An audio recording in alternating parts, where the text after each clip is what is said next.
Le 2 mars 2019, quelques jours après sa prise de pouvoir, le président de la République, Félix-Antoine Tshisekedi Tshilombo, a lancé sur la place de l'échangeur à Limete son programme d'urgence de 100 jours axé sur plusieurs volets, dont les routes, la santé, les écoles,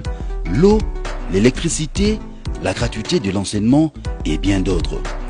Pour faciliter la mise en œuvre de ce programme, sur instruction du chef de l'État, un comité technique spécifique de suivi a été mis sur pied au lendemain de cette annonce. Ce comité contenait une équipe de supervision composée de 9 personnes, notamment les directeurs de cabinet du chef de l'État, Vita Kamere, le 4 directeurs de cabinet adjoints du chef de l'État, à savoir Désiré Cachemire Eberande, Guilain Nyembo, Getsi Mpanu, Olivier Mondongi et l'ancien ministre des Finances Henri Yave, l'ancien ministre des ITPR Thomas Louaka, l'ancien ministre des Budgets Pierre Kangoudia et Deogracias Mutombo, gouverneur de la Banque centrale. Au-delà de cette équipe de supervision, il y avait aussi une équipe de coordination chapeautée par l'ambassadeur itinérant du chef de l'État, Nicolas Kazadi. Concernant l'habitat, je vais initier la construction de logements sociaux, notamment des maisons préfabriquées à Maluku, au Congo central, à Bukavu, à Mbujimaï et à Kananga. Ce projet d'une importance sociale majeure a été tiré des tiroirs du ministre du Développement rural du gouvernement Tshibala, dont l'initiateur fut le ministre Justin Bitakwira, comme l'indique cette correspondance datant du 27 février 2018, adressée à la Direction générale de contrôle de marché public. Le 9 mars 2018, le ministre du Développement rural obtient l'autorisation spéciale de la Direction générale de contrôle de marché public pour recourir à la procédure de gré à gré pour la construction de 900 maisons préfabriquées par l'entreprise Samibo, faisant d'une pierre deux coups. À la même date, la Direction générale de contrôle de marché public accordera aussi son avis de non-objection pour la signature d'un contrat y afférent. C'est ainsi qu'en avril 2018, le ministre du Développement rural avait procédé à la signature du premier contrat avec l'entreprise Samibo Congo de l'homme d'affaires libanais Sami Oubala Jamal. Malheureusement, ce contrat a connu plusieurs obstacles et fut classé dans les tiroirs du ministère du Développement rural. Pour répondre rapidement à sa promesse d'érection des logements sociaux, notamment à Maluku, le président de la République a aligné dans les volets habitat de son programme de 100 jours ces projets longtemps restés dans les tiroirs alors que la procédure d'attribution de marché y afférent était déjà suffisamment avancée. La promesse du chef de l'État étant d'ériger 1500 logements sociaux dans 5 provinces, ces projets initialement prévus pour 900 maisons dans 9 provinces fut réajusté prenant en compte la réduction du nombre de provinces à 5 et augmentant le nombre de maisons, impactant ainsi le budget total y afférent. Poursuivant la procédure, le ministre du Développement rural Justin Bitakwira a introduit le 5 juillet 2019 une nouvelle demande d'avis de non-objection à la Direction générale de contrôle de marché public pour la signature de l'avenant pour rendre effectif la nouvelle commande. Le 25 juillet 2019, la Direction générale de contrôle de marché public émet son avis de non-objection pour la signature d'un contrat de commande de 1500 maisons préfabriquées avec la société Samibo Congo de l'homme d'affaires libanais Sami Oubala Jamal. Après la concrétisation de la commande de 1500 maisons, le 20 juin 2019, sur instruction du chef de l'État, son directeur de cabinet Vita Kamere a demandé l'avis de non-objection à la Direction générale de contrôle de marché public pour un projet supplémentaire d'érection de 3000 maisons des militaires et policiers à exécuter en procédure de gré à gré avec la société Ousmane SRL dans le cadre du programme de 100 jours. Le 27 juin 2019, la Direction générale de contrôle de marché public a accordé l'autorisation spéciale de recourir à la procédure de gré à gré pour l'érection de 3000 maisons préfabriquées en faveur de militaires et policiers de la ville de Kinshasa par la société Ousmane SRL au coût repris dans sa facture numéro 030/2019 du 11 juin 2019. Le 11 juillet 2019, sur instruction du chef de l'État, Félix-Antoine Tshisekedi Tshilombo, se basant sur l'autorisation obtenue le 27 juin 2019 de la Direction générale des contrôles de marché public, Son directeur de cabinet, Vita Kamere, a lancé la commande de 3000 maisons préfabriquées auprès de la société Ousmane SARL. Le 30 août 2019, le ministre des Finances Henri Yave a payé à la société Ousmane une acompte de 2 137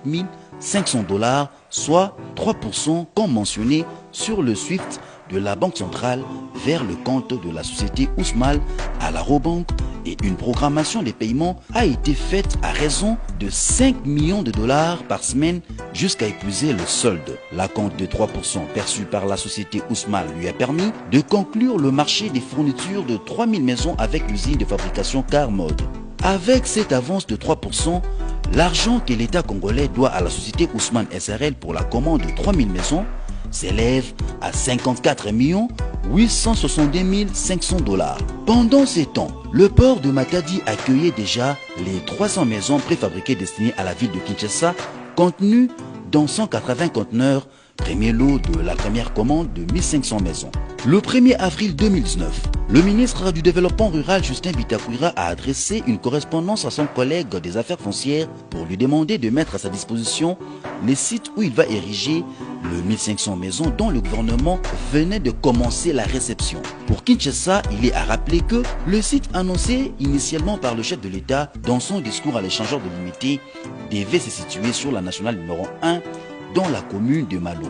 Le 12 août 2019, sur instruction du conseiller spécial du chef de l'État en matière de sécurité, son directeur de cabinet Djoko Balé Kongolo a demandé par une correspondance à l'homme d'affaires libanais Sami Jamal de mettre à la disposition de la présidence de la République un premier lot de 300 villas dont 200 des 2 chambres et 100 de 3 chambres destinées au camp Tchachi. Ce qui signifiait que la commune de Maluku n'était plus bénéficiaire des 300 maisons destinées à la ville de Kinshasa, comme annoncé initialement par le chef de l'État. Ayant obtenu le site tant réclamé, les ingénieurs de Sanibo SARL et ceux de son partenaire Carmode, venus fraîchement de la Turquie, ont entamé les travaux de préparation de cet ancien champ pour épouses des militaires qui a vu en quelques semaines les maisons préfabriquées y pousser comme des légumes jusqu'à perte de vue. Satisfait de l'évolution de travaux de montage de maisons préfabriquées au sein du camp Tchachi et après avoir lancé la commande de 3000 autres maisons destinées aux militaires et policiers, le président de la République a officiellement annoncé aux élus du peuple cette grande réalisation dans les secteurs de l'habitat lors de son discours sur l'état de la nation le 13 décembre 2019. Dans le secteur de l'habitat, 1500 unités de logements sociaux sont en cours de déploiement dans 5 provinces pilotes, à savoir Kinshasa, Kasaï central, Kasaï oriental, Congo central et Sud Kivu, à raison de 300 maisons par province.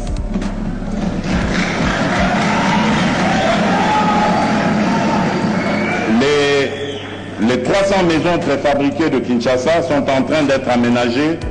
au camp Colonel Tchachi. À ce nombre, il faut ajouter la commande de 3000 autres maisons, dont 2000 sont destinées aux militaires et 1000 aux policiers.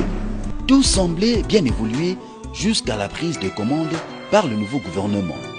La suite de la procédure d'acquisition de 3000 maisons et du lot restant sur le 1500 maisons étant maintenant prérogative du nouveau gouvernement, c'est au ministère des Finances que l'entreprise Ousmane s'est adressée pour demander le paiement de son solde en vue de lui permettre de finaliser les paiements de la commande déjà passée auprès du fabricant Carmode. Le 11 janvier 2020, dans une correspondance adressée à la société Ousmane, le ministre des Finances, Sélé Yalakouli, a refusé les paiements du solde concernant les 3000 maisons préfabriquées commandées par le chef de l'État, suivant la programmation faite par son prédécesseur. En plus, il n'a pas reconnu que ce projet était repris dans le programme d'urgence de 100 jours.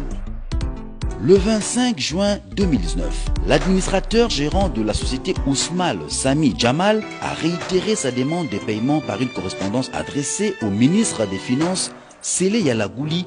lui rappelant que ces projets s'inscrivent bien dans le programme d'urgence de 100 jours du chef de l'État et que son prédécesseur avait déjà amorcé les processus de paiement échelonnés avec un premier paiement de 2 137 500 $, soit 3%. Rappelons que la Direction générale des contrôles des marchés publics avait donné son avis de non-objection et reconnaissant bien après vérification que ces projets étaient inscrits dans le programme d'urgence du chef de l'État. Le 3 février 2020, sur instruction du ministre des Finances, son directeur de cabinet a invité M. Sami Jamal le 6 avril 2020 à 10 h à son cabinet pour une séance de travail. Aucune avancée n'avait été signalée après la dite séance. Le 29 janvier 2020, dans sa lettre adressée au président de la République, l'administrateur gérant de Samibo SRL, Sami Jamal, a lancé un cri d'alarme sur ses inquiétudes par rapport à la responsabilité du gouvernement dans la finalisation du projet sur le 1500 maisons en ces termes. Mon alerte consiste à vous rappeler qu'il y a des conteneurs, des maisons préfabriquées qui traînent dans des différents ports, dont 167 à destination des Kananga, qui se trouvent déjà au port d'Angola, et cela depuis 2 mois, et 67 à destination de Mbujimaï, qui se trouve au port de Dar es Salaam, et cela depuis 4 mois. Les administrations de ces différents ports menacent de procéder à une vente publique de ces maisons qui traînent sur leur port, faute de l'évacuation par le gouvernement congolais, conformément à nos accords. À ce sujet, ma responsabilité se limite à livrer les marchandises au port de Matadi, de Dar es Salaam et d'Angola, et la responsabilité du gouvernement est de procéder au dédouanement et à l'évacuation de ces marchandises jusqu'au site de construction tel que nous avons fait avec le maison de Kinshasa. En outre, je vous informe que 67 autres conteneurs à destination du Sud Kivu vont arriver d'ici 2 semaines au port de Dar es Salaam. Suite à cette correspondance, le président de la République n'est pas resté indifférent. Il a, par l'intermédiaire de son directeur de cabinet Vita Kamere, dépêché en Tanzanie M. Muhima Ndolejano, responsable de l'import-export de la présidence de la République, avec la somme de 1 154 800 $ pour procéder au dédouanement de 67 conteneurs retenus au port de Dar es Salaam et pour leur acheminement à Mbujimaï où leur montage se poursuit à ce jour. Le 16 février 2020, lors de la visite du site Kanchachi par le DIRCAB et le conseil spécial du chef de l'État en matière sécuritaire, le constat était que l'entreprise Samibo avait presque fini le montage de toutes les 300 maisons sur le site de Kanchachi, alors que l'Office de voirie et drainage, OVD, n'avait entamé aucun travail concernant sa responsabilité, à savoir le traçage pour l'aménagement de la circulation, de l'évacuation et l'éclairage du site, ce qui a causé un retard énorme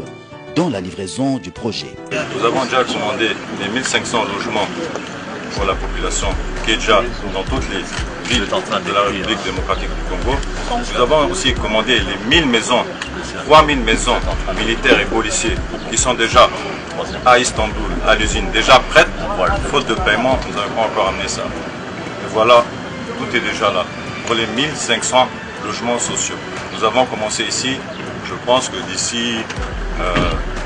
3 à 4 mois, nous on finit notre part de travail.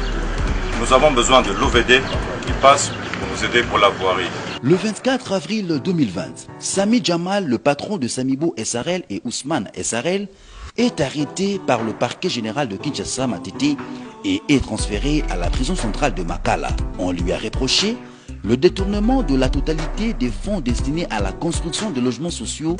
alors que ça faisait plusieurs mois qu'il alertait le gouvernement sur sa responsabilité d'évacuation des conteneurs contenant tout le reste de 1500 maisons abandonnées dans différents ports, et pendant que